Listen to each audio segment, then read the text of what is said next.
Okay, as I said, I'm going to say a few things about apology, and if you still have lingering questions, please ask. So last time, as we were talking, somebody made the comment, and it's pretty clear in the in apology. He comes across a little bit of pretentious or arrogant or something like that. So I started thinking about that.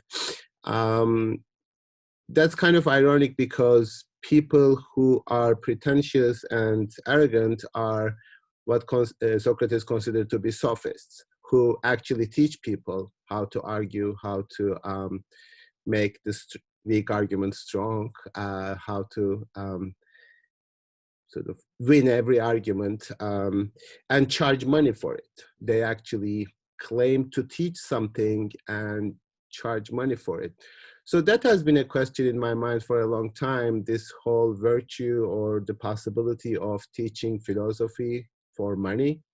So of course we live in the 21st century, and you know, most things are measured by money, and then what kind of an exchange philosophy would be with respect to money? Aren't we all sophists somehow, teaching knowledge or something in exchange of money, because we are more arrogant than maybe Socrates, in a way that he is just thinking that he is the wisest. And the reason he thinks that is because he claims not to know anything, therefore I cannot teach it and I cannot charge money for it.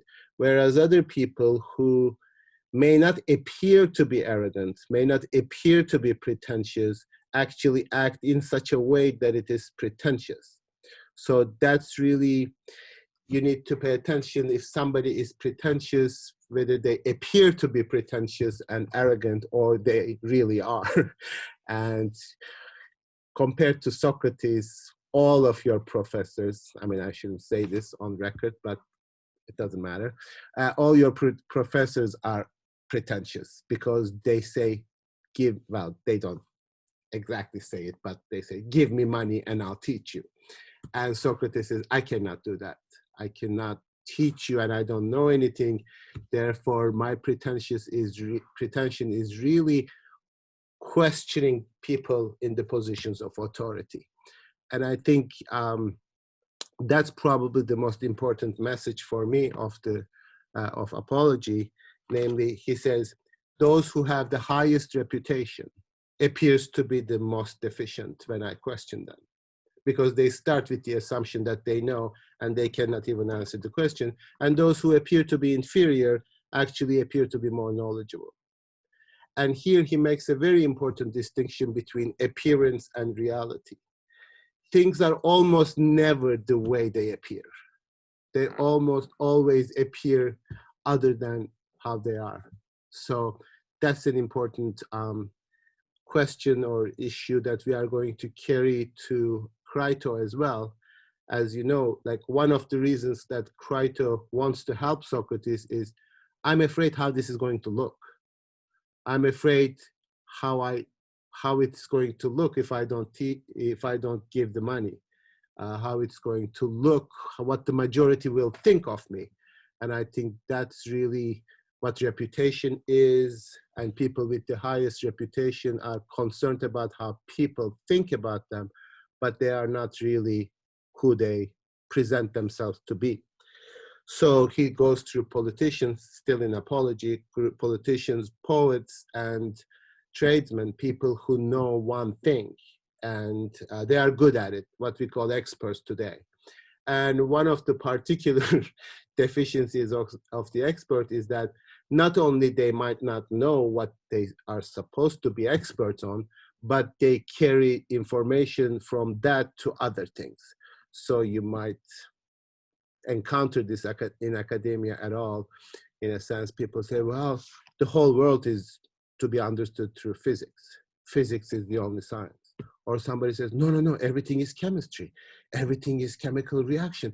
That's one way to understand the world. And so when you become good at, or geologists say that, like, oh, this is the oldest science because it concerns about the older thing. So everything must be understood through geology. And that these are all in many ways generalizing from your supposedly limited field and try to understand everything from that. And that's kind of the expert. And today what we sort of seem to be moving towards, like, scientists should tell us how to live. That for Socrates is impossible, and in fact, the most arrogant thing, because science can answer specific questions about certain things, but that doesn't mean that they should tell us how to live, how to spend our lives, what is the best thing, etc. So then the question becomes, of course, this is all about the question of education. How do I corrupt the youth? How is it possible for me to corrupt the youth, says Socrates, if everybody else, according to what Meletus says, if everybody else is improving them? Like, how do I, as one person, compared to all the people in Athens, manage to corrupt the youth if everybody else is actually improving them? And in fact, why should I corrupt the youth? Why would I try to surround myself with corrupt people? Why should I make myself, expose myself to people who are ignorant or corrupted, etc.? So these are all arguments that he brings against the charges that he is corrupting the youth. In fact, what he is trying to get at, or what Plato is trying to get at, is by the only way not to corrupt the youth is to understand the primacy of question. Corruption comes from so-called knowledge, which is ignorant of itself, that it doesn't even recognize that it is knowledge. That corrupts people. That's the distinction. And I think this is a slightly confusing point, maybe. Are there any questions about this?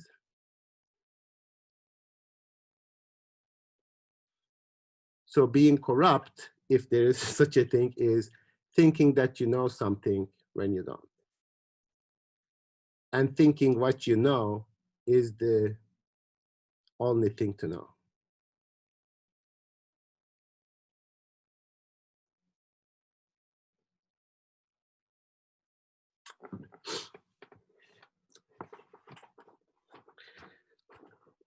Now, there is another interesting point here that I want to add, that he is accused of being first not believing in gods of Athens and inventing new gods. Then he is accused not believing in gods at all. But he makes an interesting point here that is relevant for us as well. The fact that I'm interested in things spiritual, by spiritual, he really means more like an intellectual, ethical, in the sense that questioning these things. I cannot be an atheist. I cannot not believe in God. That's a contradiction, because that's all I care about. Spirituality, which spirits are the offsprings of God, etc. But overall, the argument is that by being concerned about questions of justice and beauty and the truth, I am actually being more spiritual and much more God-like or whatever than people who simply believe. Now, there's a similar parallel here. If you believe in one God, and if you believe that one God spiritually, that's just as dogmatic and believing in something and as ignorant or claiming to be knowledgeable but not knowing, as in the case of other things. So in a sense, he is making this argument against religion or belief in some existing God, which is the answer, rather than the process of questioning, which is the true spirituality. So in fact, in a bizarre way, believing in God, one God, without questioning and following it, would be corrupting the youth. Now, that's a little bit of a controversial inference. So if you have any objections, questions, clarifications, please.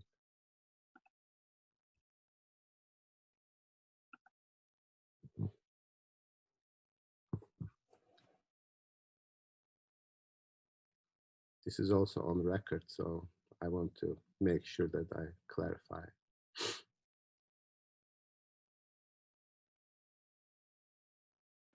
I have a question. Um, do you like it's kind of like a personal question. What question? Like, do you think it's a like not a personal question, but it's like a more present question? Like, I know a lot of people who like were forced religion upon them when they were a child. Do you think that if like their parents or their ministers or priests, if they were to really sit with them and try and make them understand, then they would have less of a backlash, like when they were actually able to choose for themselves? Mhm. Oh, that's the question? Yes. Well, sure, that we almost generally agree upon in general. That's uh, more of an easier point to agree upon, that it should not be imposed upon you by others. But the logical extension of this for Socrates is that you should not impose it upon yourself either. So in a way that you are following certain made answers, and that makes you comfortable. Somebody said that makes you lazy, that makes you somehow comfortable and dogmatic, and that's the beginning of corruption. That's the beginning of not questioning. That's the beginning of accepting certain things as if you know. One of the things that he brings out throughout the two dialogues and Crito as well is like, I don't know what's going to happen after death. If somebody tells me this is going to happen after death, I mean, we are not even in the territory of Christianity yet. This is 300 years before. Um, yeah, 399, it's 3 or 4 centuries before. I don't know what's going to happen after death. And to pretend to know what's going to happen after death is really, for Socrates, corrupting the youth. Because then you give them something to fear. Like, you should be both afraid of death, but most importantly, you should be afraid of after death if you do not believe. Now, believe or not, the question here is whether you continue questioning or accept the answer.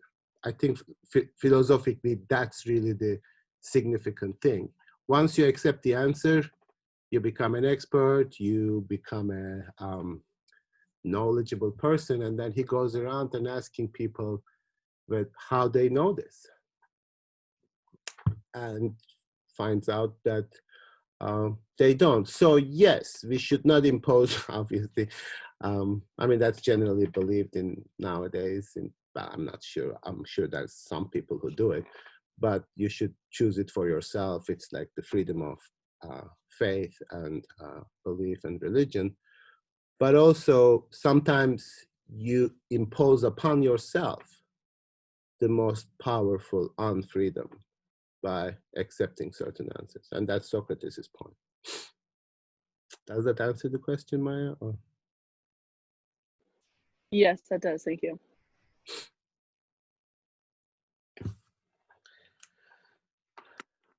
Now, what answers provide you, what the politicians, poets, tradesmen who give answers, who claim to be an expert on certain things, provide you is power. You make a decision. And if you make a decision, well, this way or that way, then you are empowering yourself, but you are also exercising power over other people because you are telling them how they should live. Now, in an ironic way, because that's Socrates' irony, he tells people how to live by never telling them how to live. Not so he proposes not being able to answer that question of how to live as a way of life.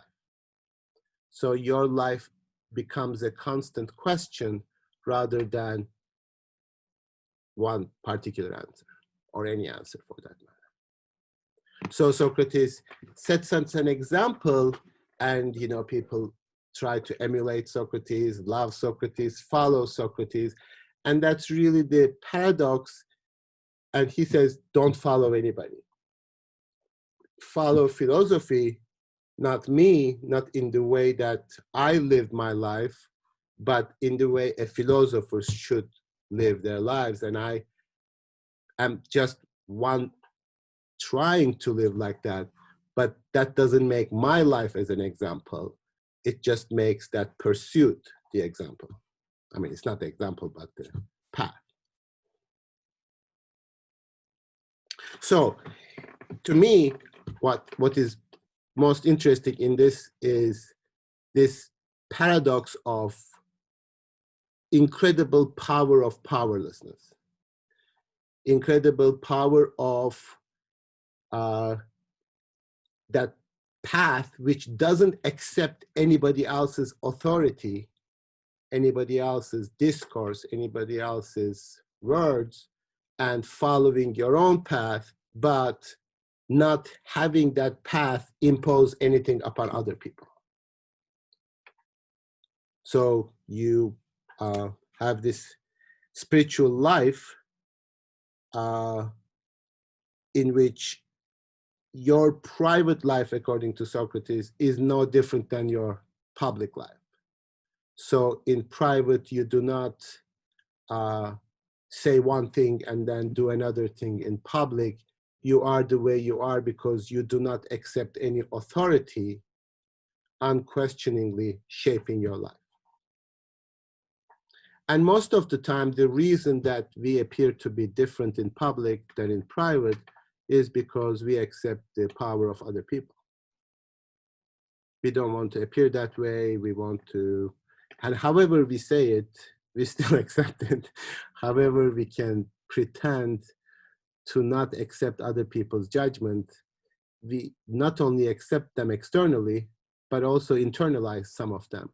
You don't even know sometimes your judgment of yourself, whether that's the judgment of other people or whether you truly believe that.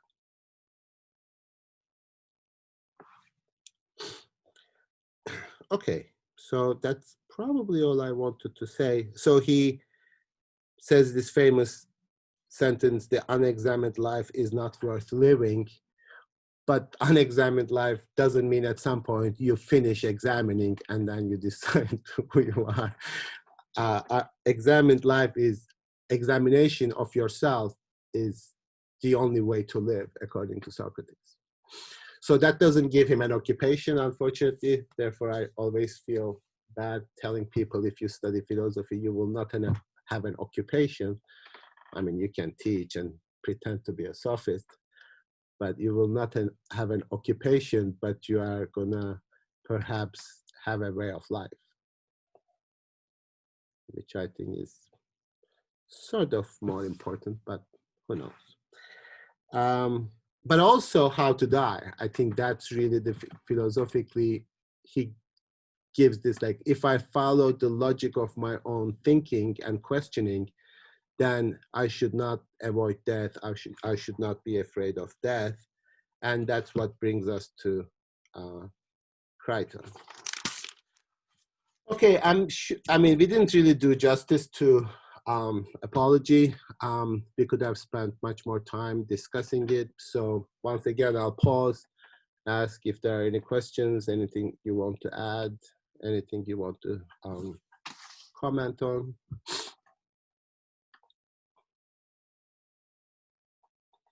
Yes. I just think that, like, this is one of the, like, extreme moments of his life, of course, like when he's being condemned to death. And, like, I think it very much shows how genuine he actually is. That, like, in these final moments where his life really is on the line, he's still sticking with the way he has lived his life up until now. And so I think it's just a very good example of, like, yes, he really does believe in this approach to life, which I think is pretty cool. Yes. Yet a lot of other people do that in history, they tell us, but they always have a principle, a positive knowledge. And if you ask Socrates, so what are you dying for? Is it like country? Is it the flag? Is it the God? Is it your loved ones? What is it that you are dying for? What would you say?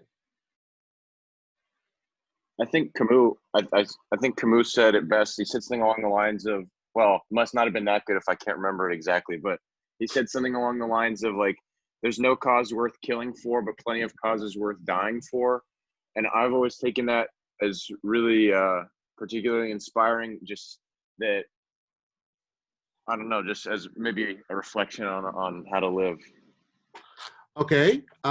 What is the cause that Socrates is willing to die for?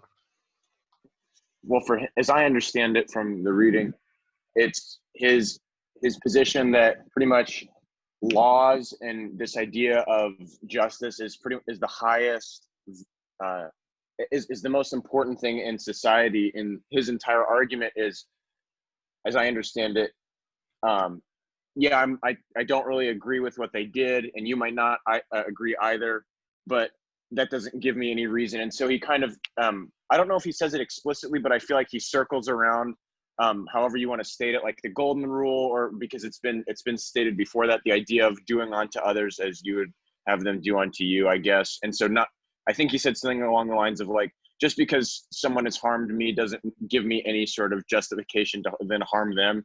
And then reframes that in the sense of, just because I've had wrong done to me doesn't mean that I should then do wrong unto someone else, and then kind of applies that to society in general. So that whole idea of like justice. Yes, he does say that. But I always had a little question about there. Is that the golden rule? What is the difference between the golden rule and nor must one, when wrong, inflict wrong in return, as the majority believes, since one must never do wrong? So do unto others that you don't want it to be done to you, like whatever the version of golden rule you are talking about. How do they relate to each other? Are they similar?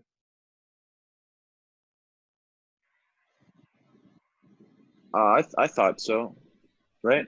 Let's think about that, because there seems to be a slightly stronger claim in Socrates, nor must one, when wronged, inflict wrong in return. Golden rule seems to suggest do unto others what happens if somebody does something to you according to golden rule. Oh, I see. Yeah, no. You're certainly right. And so I guess then what I should clarify is that he was getting at that what I perceive for the quote unquote golden rule to be getting at, which is this idea that you should act in a quote unquote right way, that you're somehow compelled to do. But I see what you're saying, that certainly that you could apply the logic there, and if someone does something wrong to you under the golden rule, that you could then harm others. And I also think it's important just to note that the golden rule isn't necessarily something that comes from any one source. I think it's been restated throughout several religions and philosophies, so I'm not trying to attribute that to any particular doctrine. I understand. I'm just trying to understand the logic of the principle, because Socrates' principle doesn't seem to have anything to do with what others do. He seems to be pretty independent of that. I think that's really his ultimate point in terms of his relationship to majority. I don't care what majority thinks. Just because somebody thinks that doesn't make it right, or a lot of people think that doesn't make it right.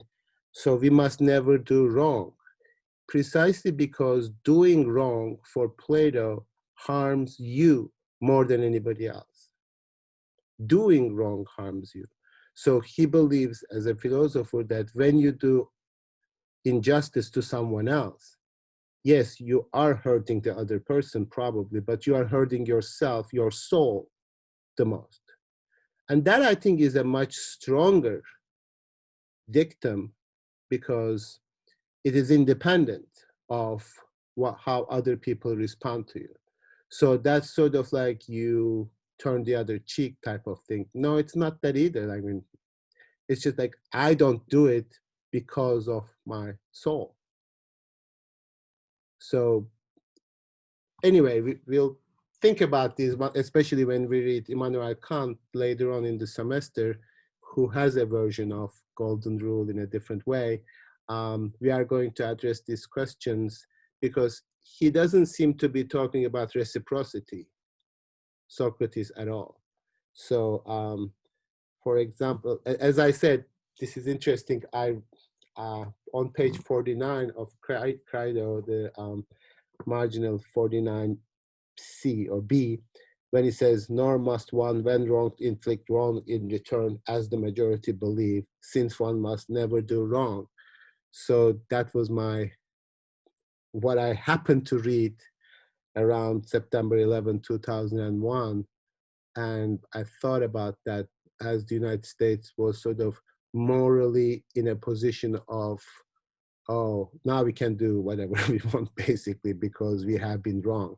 In fact, we have a kind of interesting idea is when somebody does wrong to us, that gives us a special permission to do whatever.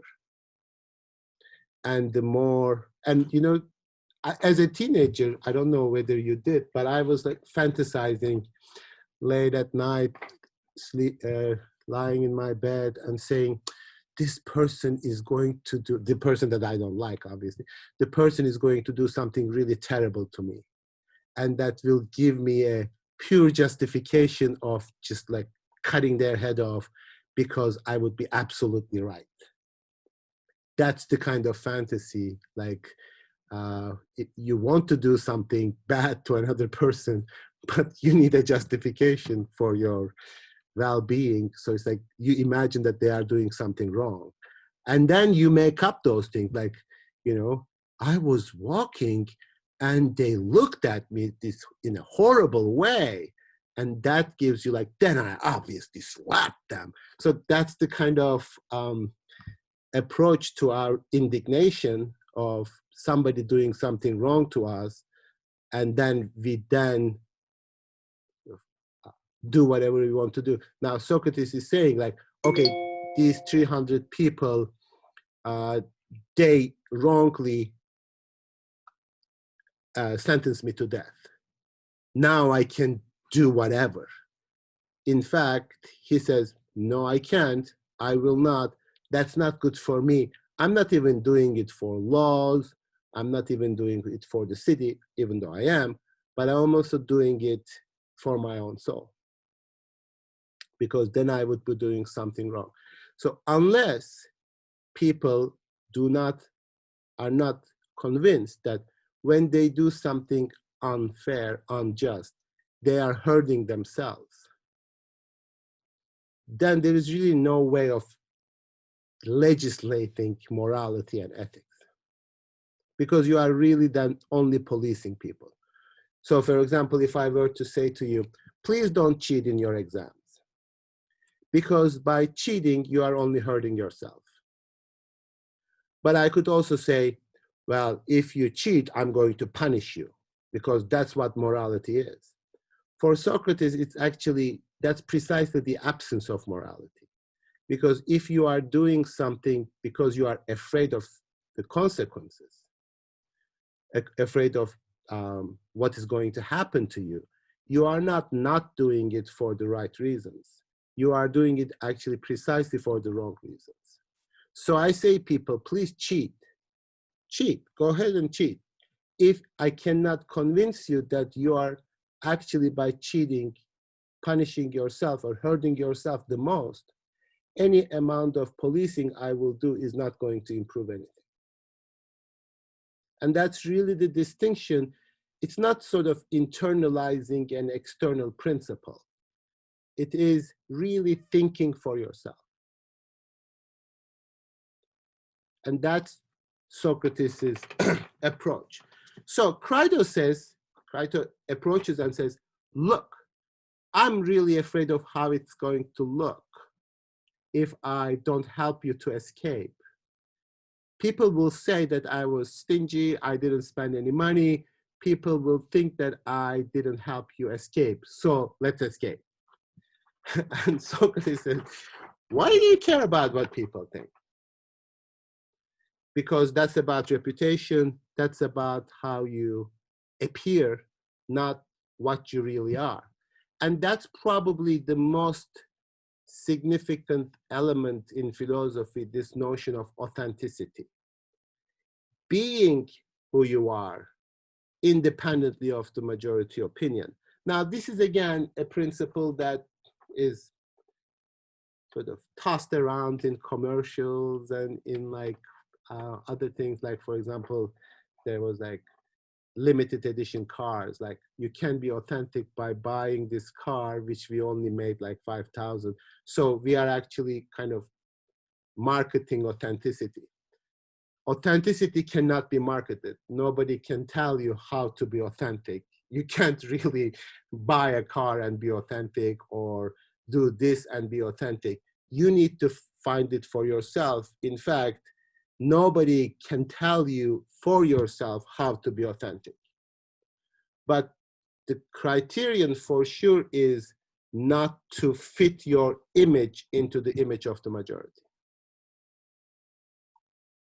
And unfortunately, if a lot of people like you, approve you, you can't be authentic. Because then you really gave up that notion of you are who you are independently of the majority opinion. So Socrates says, I don't care what people think about me. I'm going to continue what I do, and I'm going to follow the good opinion, truth, justice, as I understand, try to understand it, not as other people impose on me. And here he brings up this idea of agreement, contract. This is going to be for some of you taking political science, political theory.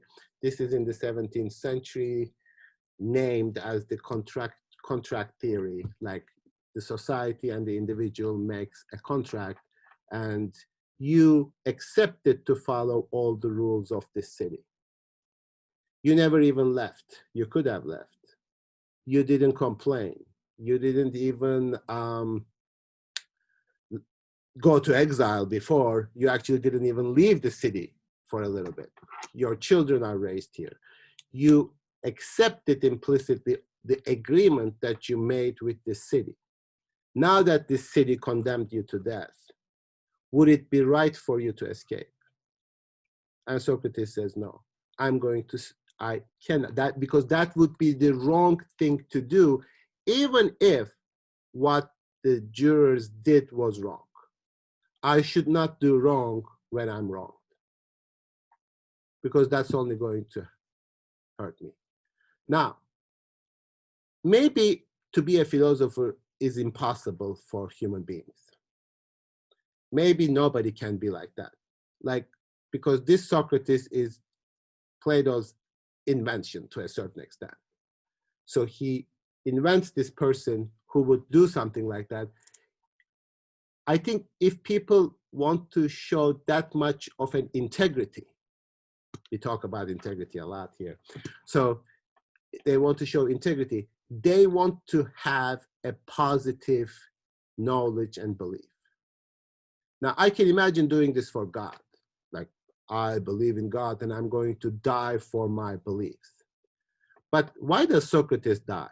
He doesn't have a positive belief. He doesn't know what he is dying for. He just dies for that freedom of not knowing, which is, I think, is very different. I think very different than living for a cause. I mean, you can die for any country. You can go to war as a Turkish person, I guess. I can go to war and die for my country, Turkey. Like, it's an abstract principle that I should believe that it is the best thing ever, but it's not. It's not even close. It's not even nation or some abstract principle or some kind of positive knowledge, or this is the most wonderful place. And no, I just die in order to kill the enemy, maybe. I die by trying to do wrong because I imagined that I was done wrong. That's usually most of our heroes. They are on our side. they do wrong to other people because other people did wrong to us, but not for Socrates.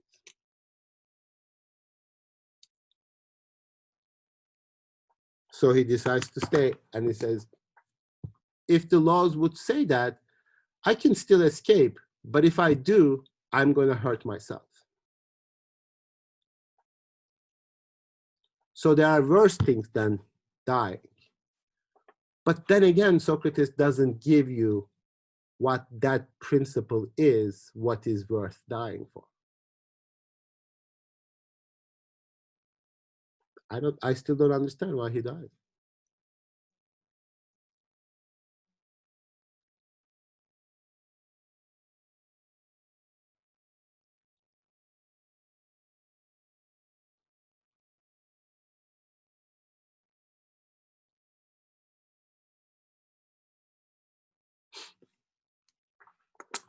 Okay, after that extended silence, let's take a little break because I'm getting a little tired. So how long should we take it? Like 12 minutes? Let's start at 9:20. Okay. How do we understand justice in terms of if you do something wrong, what do you need to do? Then you get penalized for doing what you did wrong. You need to be penalized. How do you pay for it usually? Depending on how serious it is. I mean, it can go anywhere from a ticket to jail time or life sentences, depending on the severity of the crime. Okay. So then there comes a point at which you need to ask to yourself, why do I not do certain things? So for example, the principle is the same. You don't, when you speed, you said ticket, that's why I go with like the traffic example. When you speed, I mean, those of you who drive, and nobody catches you most of the time, do you sort of go to the police station and say, by the way, I was speeding a while ago, so you should give me a ticket?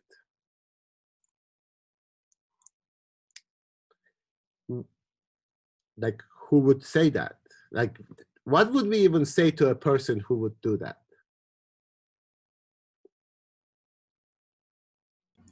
Like you're crazy. Well, crazy is a nice way of responding. Usually we would say maybe even stronger things about it, about that person. But do you believe in that the traffic should have certain rules? Do you believe that you should not speed?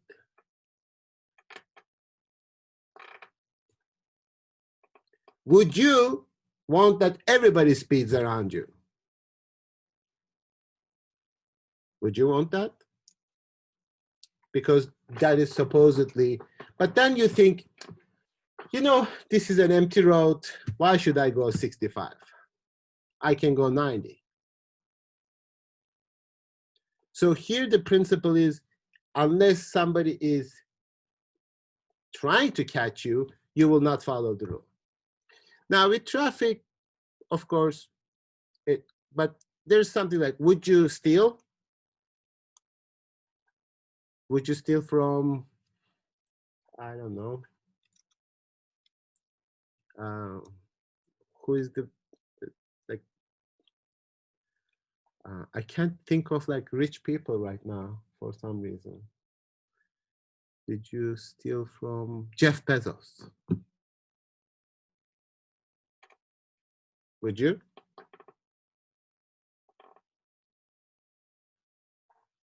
Is it wrong to steal from him?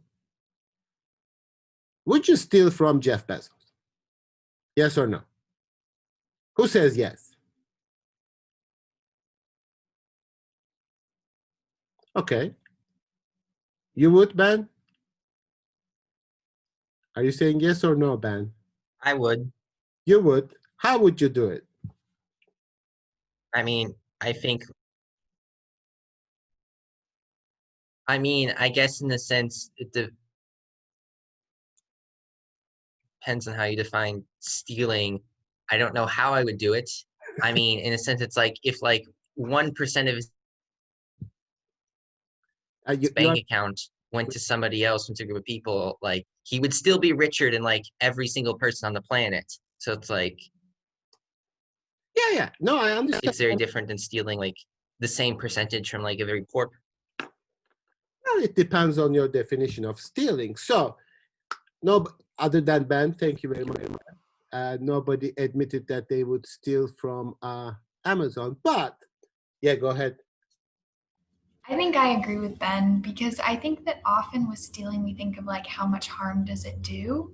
And for example, like what if I had a friend who like didn't have any toilet paper and like I was in Jeff Bezos's like house and he like had some extra toilet paper in there. I'd be like, oh, like my friend needs this toilet paper more than he does and he can buy himself some more. Like, I don't know. I think Yeah. in terms of like how much harm it would do, like Cool. no harm at all. So, what Are we recording this part? should I not record it? Are you going to say something that you don't want to be on record? Well, I'm just wondering if others, I don't know, if we're talking about like whether or not we would steal or something, I just don't want to put people in that position, you know? I don't think anybody really thinks that you are going to steal, or anybody who is, I mean, nobody watches these anyway other than us. But I mean, the context matters. I don't believe neither Ben nor Nolia are actually about to commit a crime to go to Jeff Bezos's house and steal toilet paper, I hope. But I can Well- stop it if anybody feels uncomfortable. Socrates seems to be giving us a kind of easy answer, just follow the laws. And at least in Crito, like what would the law say? I made an agreement. Well, what is the agreement that I made with the laws? I might have consented to them implicitly by living here, not leaving, etc. But does that really mean that I should follow them? Now, of course, Crito's position is different than Socrates, because if Socrates leaves, he is doing it for selfish reasons. He is doing it for himself, and he is avoiding the laws. But for Crito and Plato definitely thought those laws of the majority that condemned Socrates to death were wrong. Socrates might be right in following them and allowing himself to be killed without escaping, but the laws can still be wrong. So the dialogue gives us an impression, but we also need to be in the Socratic spirit, be critical of Socrates and say, well, Socrates, you are choosing to be an Athenian till the end. But how are the laws of Athens going to change if people simply follow the laws? So the point that I'm trying to get across is that follow Socratic spirit, but not Socrates the person. Because Socrates himself is an Athenian. He has a particular context. He has a particular relationship with the laws. That in and of itself doesn't make it dogmatically true. I would certainly steal from Jeff Bezos if I could manage how to do it. I could actually steal most of it, like all of it, if I could. But Really? I don't think I could. Well, you could. What? You could make an argument that a lot of the stuff he has is stolen. Like there's a lot of like white collar crime that goes up in very high places. I don't even have to make that. And I'm not even talking like the Marxist sense, but just like people often hide money from like other people. But Hell yeah, yeah, dude. even if it was Yeah, absolutely. all legally gained, it not necessarily was morally gained because laws aren't moral. I would steal from him. I don't even need my conscience to be clear. You don't even have to like tell me like it would be justified. I know it would. I would. This is me. So because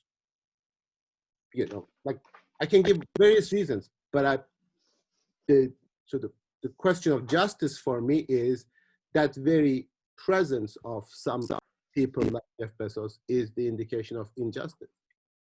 So but that's me. You don't have to follow that. I'm not recommending this.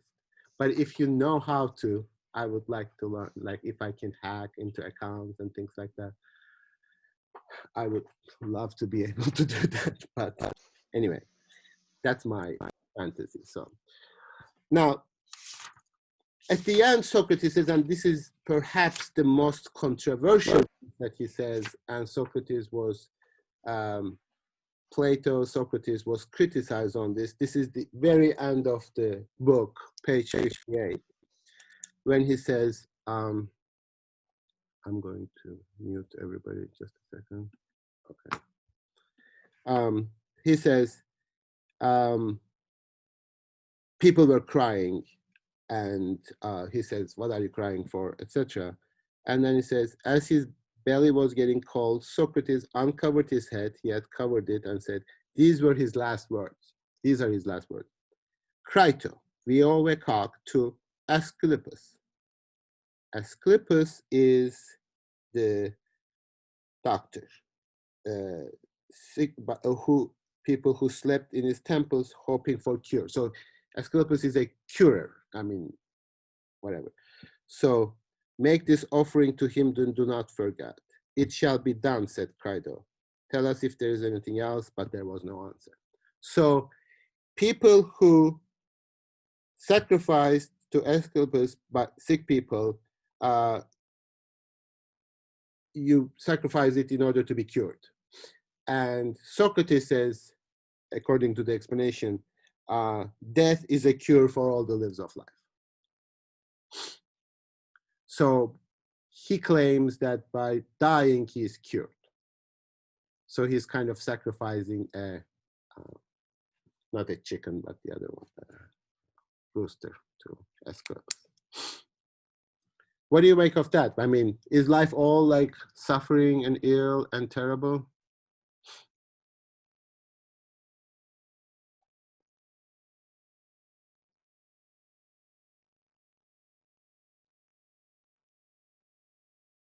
Does he hate life?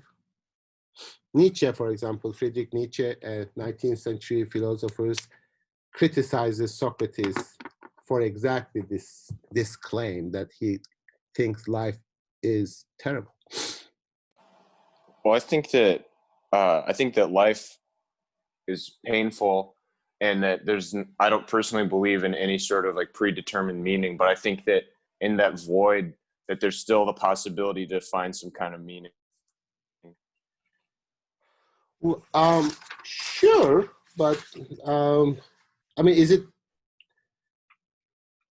it meaning that's the only question here, or like, isn't it suffering? Isn't it like, you're young and your bodies are relatively functional, I hope. And as you get older, as life becomes quite unbearable, as it was when you were young for different reasons. So Socrates' approach to life is not pessimistic. It is not to say that life is horrible, etc. But what makes us afraid, what makes us fear death so much, is to anticipate so much in life and being disappointed. So in a bizarre way, and this is a sort of a principle of life, principle of a living, if you do not value life, you actually value it more. If you do not expect meaning, happiness, money, wealth, etc., your life is actually more bearable. It's the expectation, it's the hope, which, like one of the things that disturbs me the most about people who peddle hope, as if that's a good thing. Like, oh, that's hopeful. No, actually, hope is that what makes you disappointed and horrible and hate life. In fact, if you don't expect too much meaning, life, blah, blah, from life, then you are much better off. So in a way, this is kind of bizarre principle for Socrates, how to live your life, you don't expect to be rich, you don't expect to be happy, you don't expect to find meaning, therefore your life is really wonderful. It is the disappointment of like finding all of the, from not being able to find these things, that makes it more difficult. So I'm dying, not a big deal. Because I never really attached myself to life by following my passions and greed and desire and try to satisfy them, etc. It is, you know, I'm not interested in this life in that way. Now again, as you hear this, it probably appears to be a little idealistic in and of itself. It appears to be like, who can live like that? Because we are all enslaved to our desires and opinions and our wants and expectations, etc. And everything in life says like, follow your dream. Like somehow we believe following your dream is going to make you happy. And then they give us 2 people who followed their dreams and ended up being okay, I suppose, and 9 million people who followed their dreams and failed and had miserable lives and died because they followed their dreams. So we have all these kind of cliches in life that we follow, like you can do whatever you want, and if you can't do it, it's your fault. And you know, everybody can be successful except for me, and if I don't, that must be my fault. So Greeks really believed, and Socrates is following this tradition, that there is fortune, there is luck, there is context, there is all the things that already decides your life to be happy or not. And we are so actually blind to this. I would say, by virtue of being here on this computer, being able to take a class at Earlham College or any other college, and being able to talk to professors and being able to eat reasonably, and then you are better off than most people in the world. You should not have any desires, you should not have any ambitions, you should not have any expectations from life. You are already fine. And you are being greedy if you want more. That doesn't sound very like life coachy and try to push you to accomplish more things in life, but it's fine. This is the best. Like, what else are you hoping for? To be Jeff Bezos?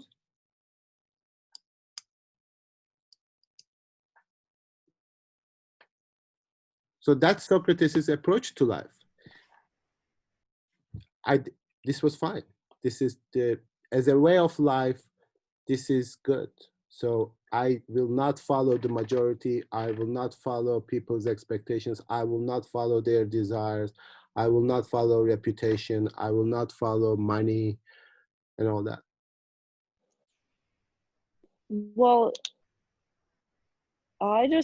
it seems to me that like yes, he's not going on this, like, the society's wants, but he's like in turn going on his. But like with that, I think it's like overall he knows that like life is like always changing. So like if bad happens to you, like he says, don't do it in return. So that's what he's taking with it, because like he isn't going into society, but obviously he's doing it for a purpose and like a reason. But obviously he doesn't stray away from the consequences of it that are brought upon him. He says, yes, I did, like, he didn't say like, but he knows that like bad might have happened because of it. Sure, he does say that, and I'm trying to interpret that So let's think about that a little bit more. When wronged, when somebody did something wrong to you, you should not inflict wrong in return. Now, you should never, you must never do wrong. Now, most people, including us, I say, if something bad happens to us, we want it to go away.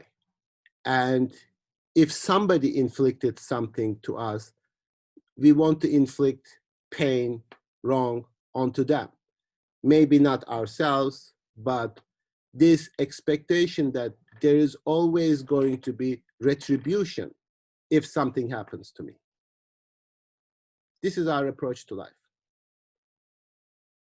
What happens is that there are a lot of horrible things that happen to people and they never find justice. Those are never punished. Those are never retributed. And if you continue your life with that expectation, this is called indignation. Namely, if something bad happens to me, I'm going to get my revenge because I deserve revenge. I deserve justice. I deserve to be powerful so that I can inflict wrong in return. Now, don't think of it individually necessarily, but think of it. 9/11 happens, September 11 happens to the United States. United States think there's a huge injustice done to us. Now we are going to attack these countries because we are justified. There were discussions about moral war or morality of the war in 2001. We are going to attack them because we are powerful. We deserve justice and we can bring it about. Of course, if we attack somebody else, nobody can take revenge, you know, because this is a question of power, because being able to do wrong in return wrong is a question of power. We do not accept as a country our powerlessness. Injustice will be done and it will be the end of it. That indignation is what we glorify so much. You know, all the movies in Hollywood movies, like something horrible is done to somebody and they struggle to punish them, empower them, because they can exact justice. For that, they have power. Socrates is really questioning that power. Should you expect to have that kind of power in life in order to take revenge from people? Or maybe accept life as it is.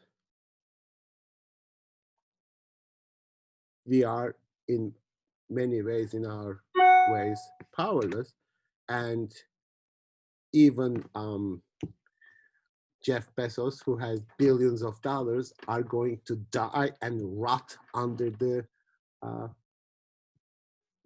in his grave. He is not going to be any other way than any other person. Maybe he can get some medical care and live a little longer than most people, sure. But, you know, Steve Jobs, you know, amazing, still died. What power are we talking about that we can actually even expect anything that in this life is going to provide anything for us?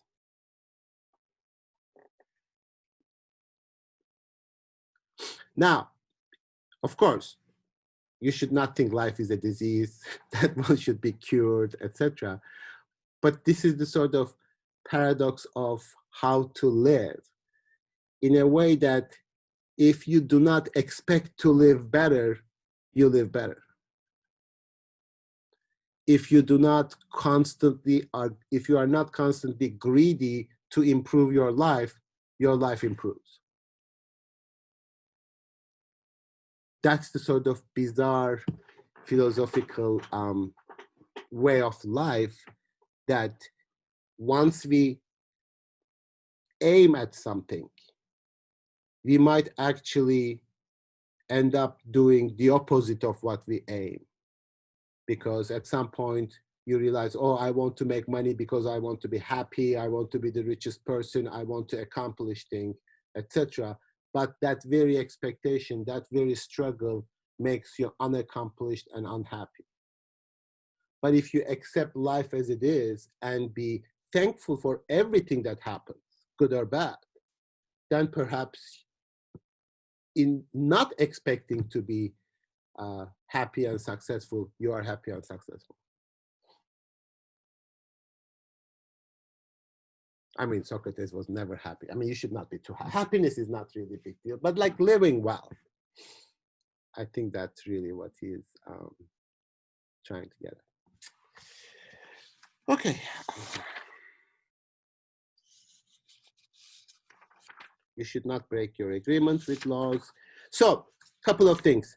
First, as I talk about these issues and try to explain certain concepts, sometimes, and this is an issue throughout all my classes, the connection between the text and what we discuss here might not be clear.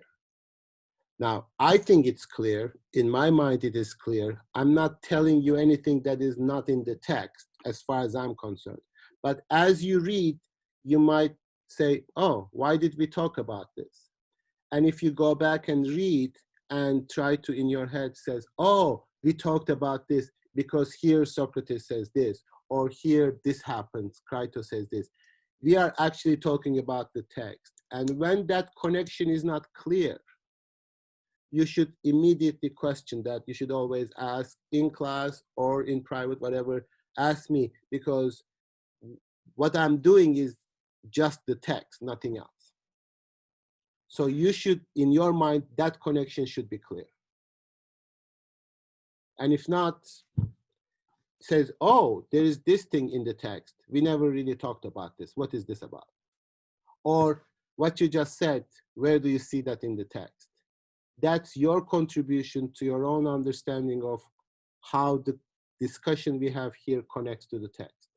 And that's up to you.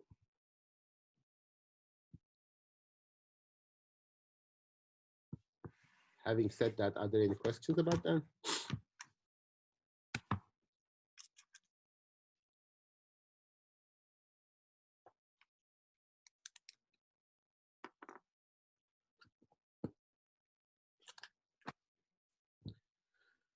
So are you understanding the material? Thumbs up. Okay, good. My whole life is emojis now.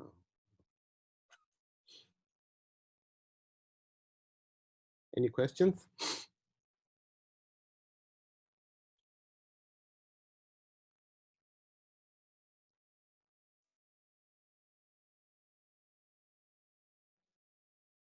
We are very early today.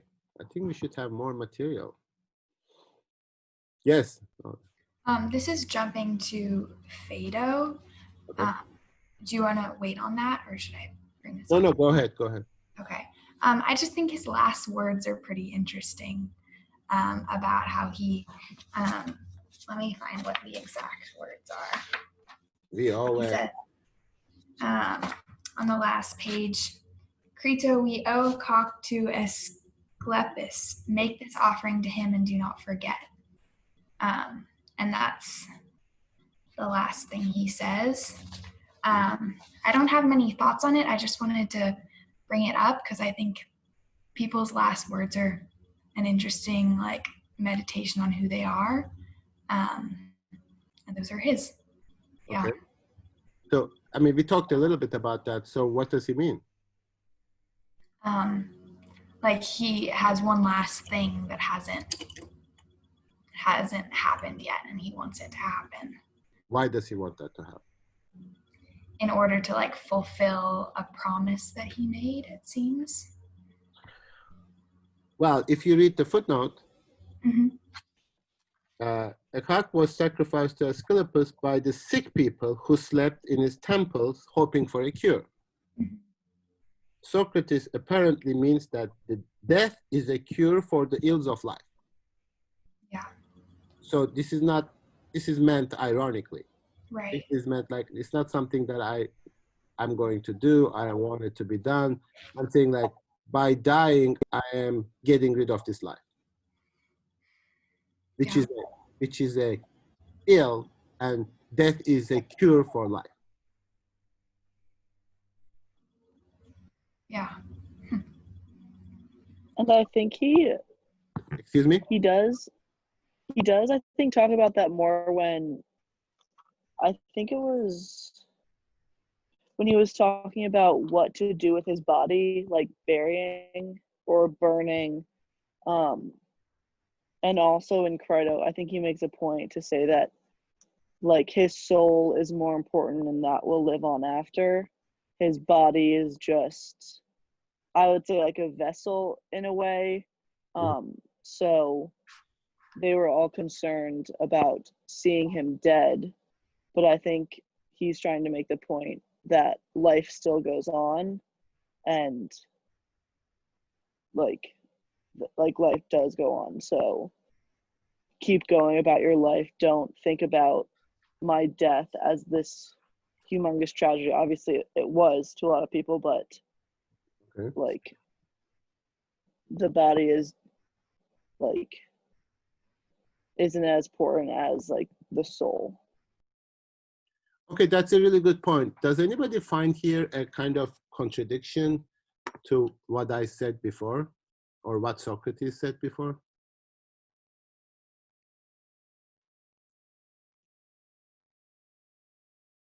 Is there a contradiction in Socrates believing that his soul is going to continue to live after death with all the things that he said about death in Apology? Well, one thought is that, like, going back to the idea that he really doesn't know anything about death, how can he then still say that his soul still exists? I That's, can kind of see that contradiction. that's exactly the contradiction. So what do you make of that? I think. Maya, oh, go ahead, sorry. Go ahead. No, go ahead, Maya. No, I was making a point about what Maya said, but you go ahead, Nona. Well, I think that it does, like, going back to the point of, like, follow, like, his way of life, not him. Like, he, after all, like, is human, and, like, it's like he's not a god. Like, he can't have everything he says like line up exactly. And like he talks about that a little bit too, I think. Like, I can understand how it's a big expectation to have everything he says really like be free of contradictions. Oh, okay. So you accept that he contradicts himself? Yeah. Okay. I mean, one is Socrates, who quite radically doesn't know anything about death, as opposed to Plato, who somehow believes that his soul is going to continue to live. Now, what does he mean by soul there, my soul? Like, how can one even say that it belongs to me? Like, my soul. Like, how do I even make such a determination? I don't know. Good. Good answer. So this, just think about this. When you say my soul, I mean, psyche, you may be a psychology major, you might say my psyche, my psych, whatever, which is soul, belongs to me. What does that even mean? Like, the soul belongs to the soul? Or who is you other than your soul that you claim that it's my soul? Is it like my body, my mouth, the way in which I say it? What is it that I say my soul is going to have the individual that I designate with my name? Or does soul mean something different?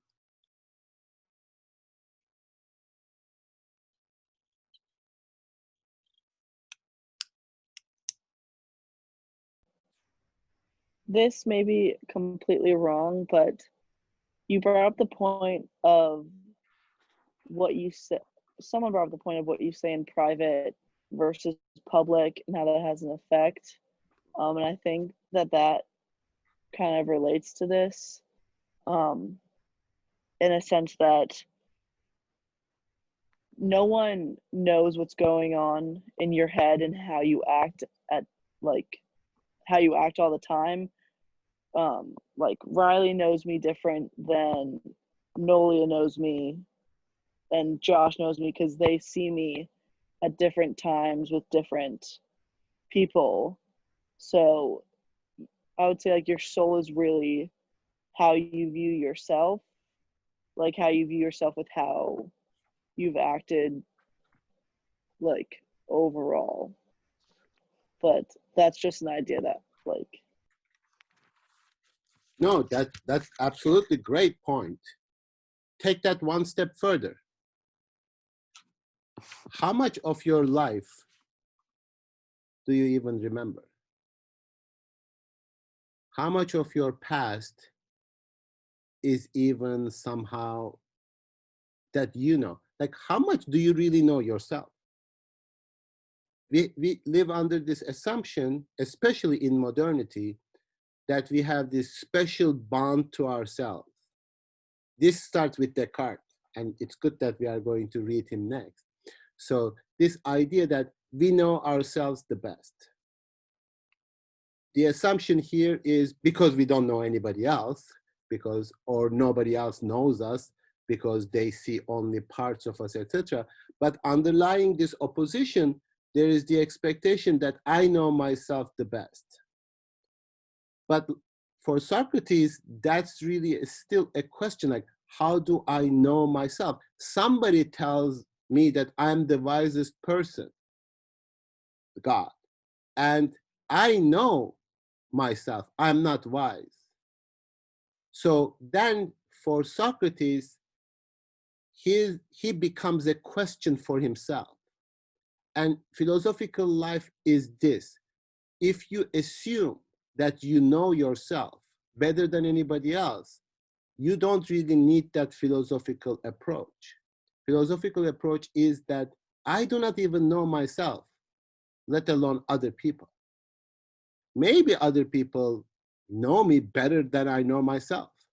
That's certainly the case when I was first born, because they tell me I used to do this when I was 6 months old, a year old, etc. I have no idea. And now psychologists tell me everything that is about me is actually determined in the first couple of years of my life or something. So the question is, how do I even know myself? Do I know my fears? Do I know my desires? At some point in your life, you need to ask yourself, what do I really want? Did I really ask this question to myself genuinely, or I learned everything that I want from other people? You want to go to college, you want to get married, you want to have a car, you want to buy things from Amazon, you want to do this. All the things that I believe that are mine are not even mine.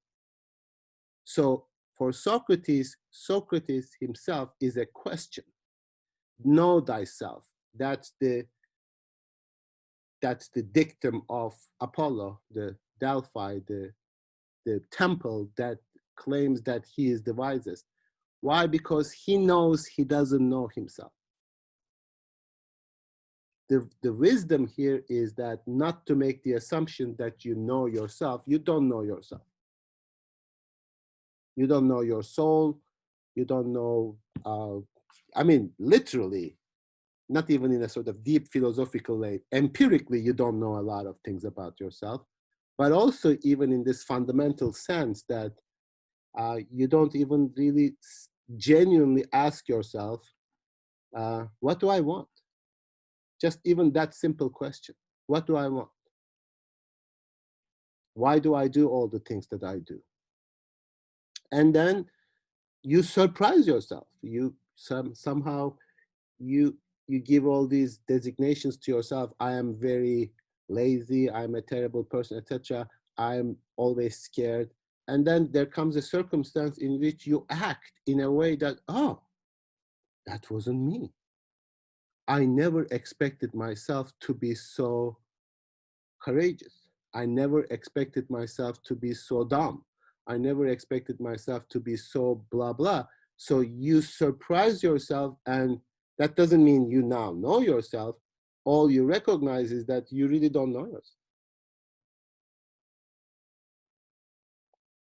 And philosophy, among other things, as a preparation for that, is really this process of trying to know yourself.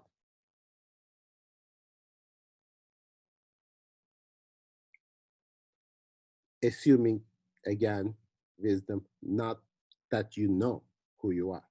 But everybody tells us, like, you need to know yourself. You must know yourself. Everybody knows themselves. It's because nobody else does, and somebody should, or something. But the best part of philosophy is that very recognition that you don't even know yourself. You are ignorant about yourself. Which is very cool, I think. It's very liberating. It's very sort of interesting and exercise of freedom, like, yeah. And you might, like, I mean, they also sort of always say, everybody has to love themselves and love yourself. It should be blah, blah. And it's like, it's lazy. It's lazy in the sense that, yes, there are certain things about me that I might tolerate, but there are certain things that, no, it's not going to happen. So that sort of uncritical, like, in order to love others, you have to love yourself first. I think, really? And I'm like, why? I mean, you should not hurt yourself. You should not be less of yourself, sure. But you need to, like, you are the most wonderful. No, whatever.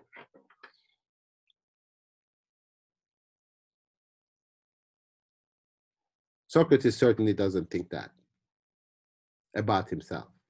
And yeah, he's also very ugly and very, you know, like, as a, like, this is a sort of a theme. Like, he has like bald hair and like bad nose and like looks like a satire or something. So he is not in love with himself for sure.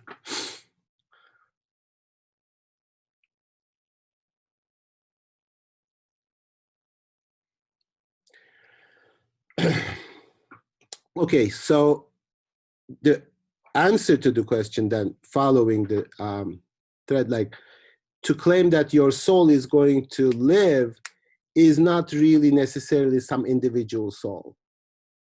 So there is a certain expectation that soul is a part of a whole, and it is not an individuated, separate, your own soul that you know for yourself. In many ways, your soul, by virtue of being with a body, has some particularity because of the body, but that soul is what Greeks believed, like, the whole universe is a totality and you are part of that. So this immortality of the soul is not a Christian immortality of the soul in terms of individual soul that you are going to interact with other souls, etc., as if these are like other types of bodies in the heaven or something like that. It is part of being part of a universe.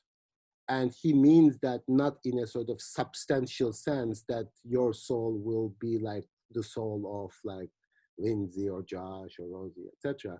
It is going to be a part of a world soul or universe soul.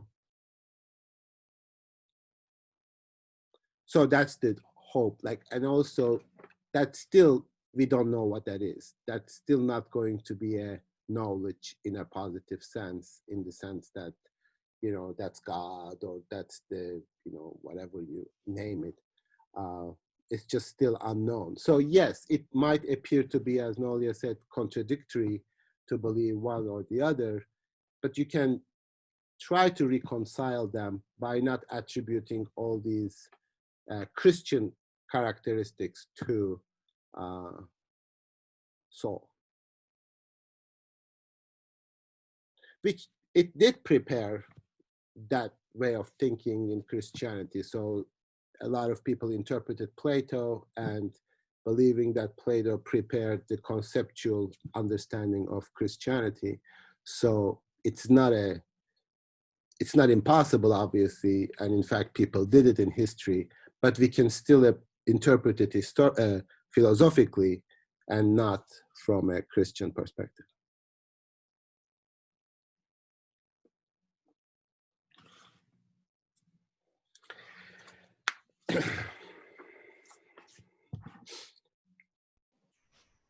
I have another question. Sure. I just thought that it just stood out to me at the end of, I think it's Phaedo, the death scene. Yeah. When he talked about, like, this is why I sent the women away, because, Yeah. like, all the men started crying. Yeah. Like, is there a reason why he specifically do you think there's a reason why he specifically sent the women away? Or was it just, like, the tears in general, like, those emotions? Oh, It well, might just be me being a feminist and being like, oh, women, like, yada, yada, yada, but. no, you're absolutely right. Yes, he thinks women cry, and this is sort of the cliche. Women cry even in ancient Greece, and then men don't. But the irony that Socrates is saying is that men are just like women, and they are crying. So he's not like necessarily believing in the superiority of man, but that's what's implied in that society. Yes. So yes, you should be a feminist, and you should criticize Socrates for living in a patriarchal society. Yeah, it is a patriarchal society because only men are in the juror, and only men are citizens, and not only like all men, but like non-slave men, because they also have slaves. So yeah, you're absolutely right. But then men are crying, so I mean, I don't know why crying is bad, but I mean, you understand why it's bad for Socrates, because you think something bad is going to happen to me. In fact, it's not. Something good is happening, so you don't have to cry. In fact, you should be like, oh, Socrates, wonderful, you are dying. We are so happy. Yeah, I mean, that's also the case. Like, that's actually a good question. Like, how should you act in the presence of a dying person?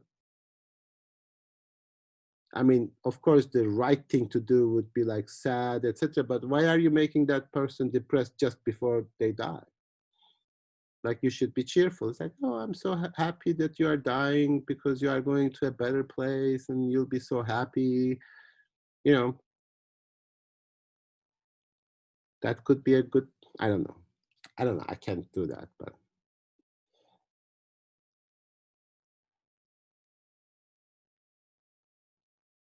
Is that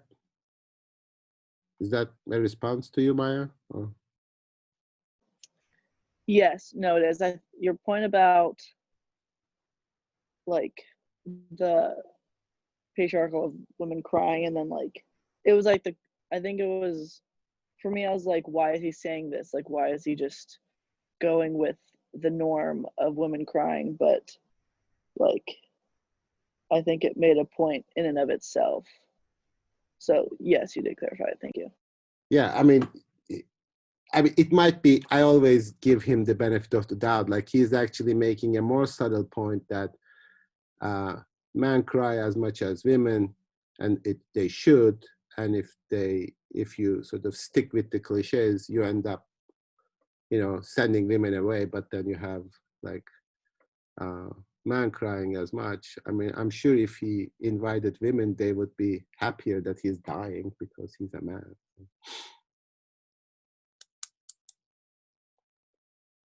I don't know.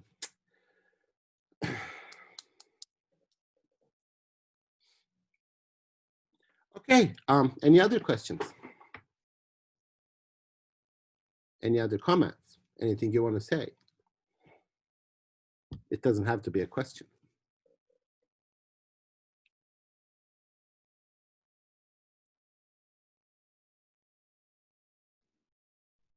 I have a question. Sure.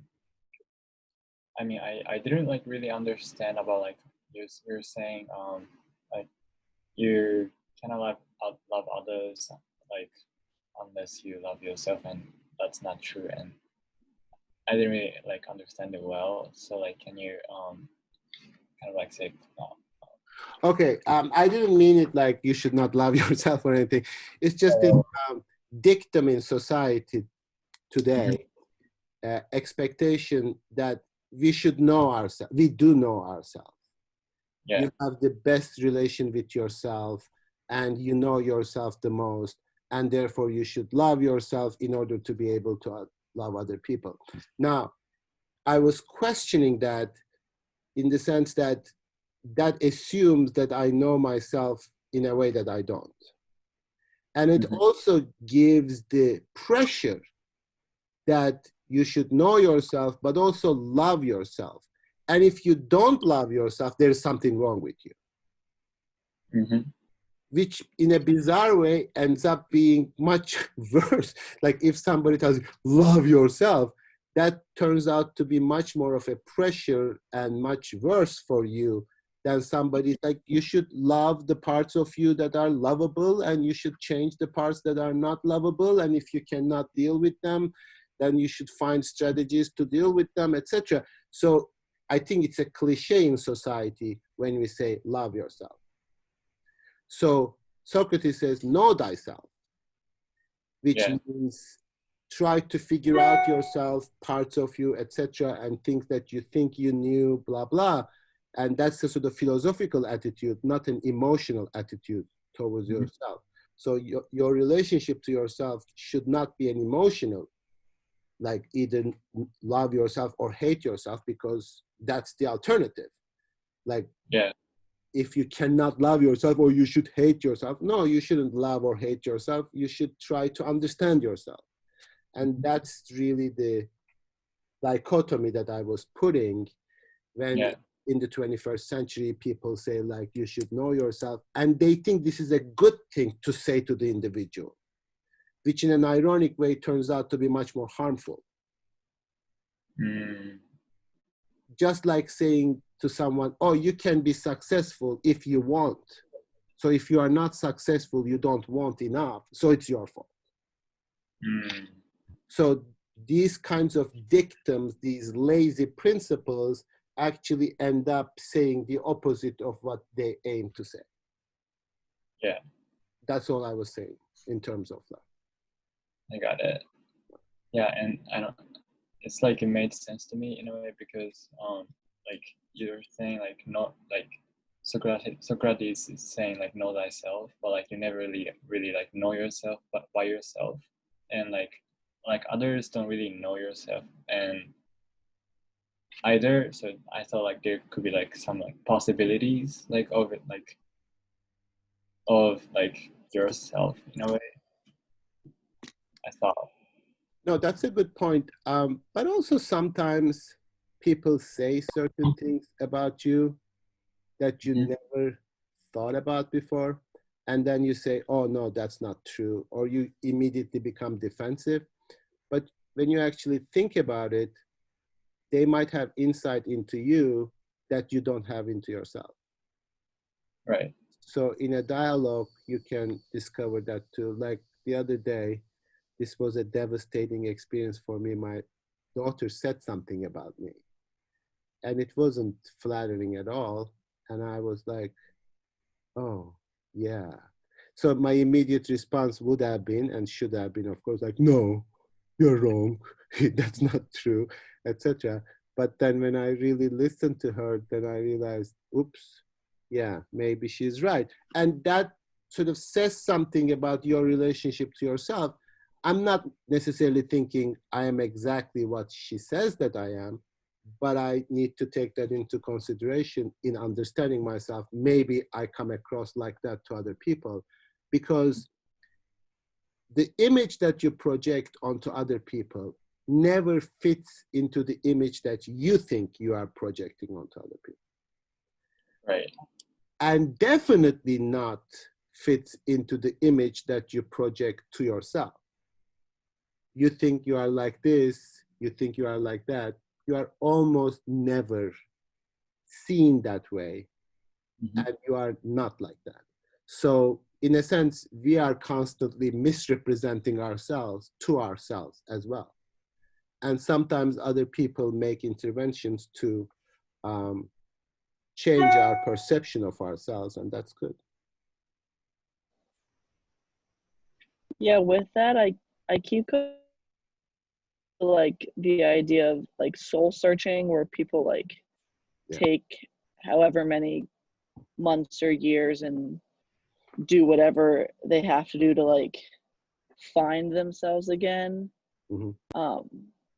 And I just think that that's like really interesting with this.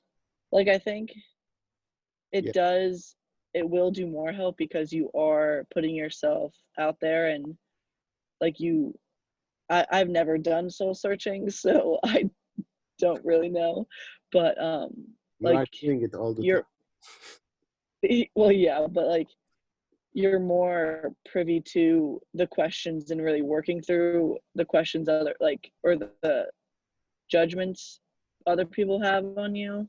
Yeah. Rather than like if someone says, if you think you're really good at math and someone's like, oh no you're not, and then you just fight it, you're like, oh, how can I become better? Like, how can I work towards being better at this thing that I thought I was better at in my own eyes? No, that's true. Mostly you read it from other people. You're absolutely right. Other people tell you. Yeah.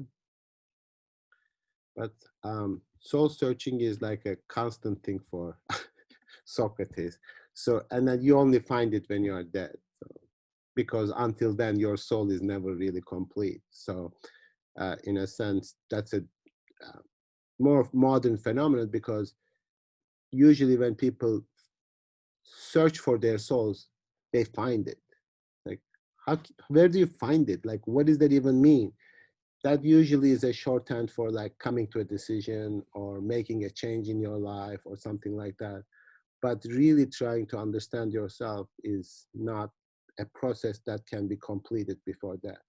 And therefore, Greeks never made real judgments about people until they died, because anything could be different until you die. And even then, sometimes after that.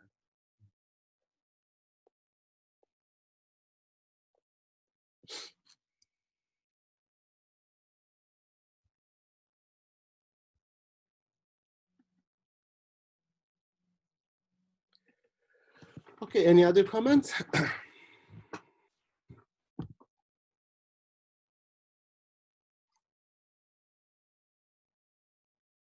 I guess we are going to end a little early today if you don't have any comments. Okay, before we do though, I'm going to write this through email as well, but I want to say it. So for Tuesday, we are reading first 4 sections of Discourse on Method. That is only 22 pages, from pages 1 to 22. Plus, I want to read extra 10 pages. That is from Meditations, second half of the book, starting page 59 to 69. So from Discourse 1 through 22, from Meditations from 59 to 69. So that's about 32 pages of reading. Okay?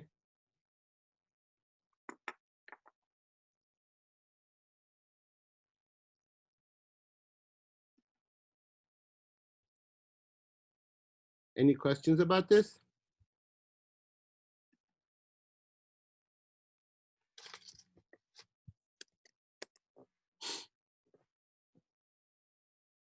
No? Okay, again, if you have any questions, if you have any issues, etc., you can always contact me through various ways. So I'm gonna get my results, so I cannot really tell you whether I will have class in person until I make sure that I don't have COVID. So I'll let you know about what we are going to do on Tuesday.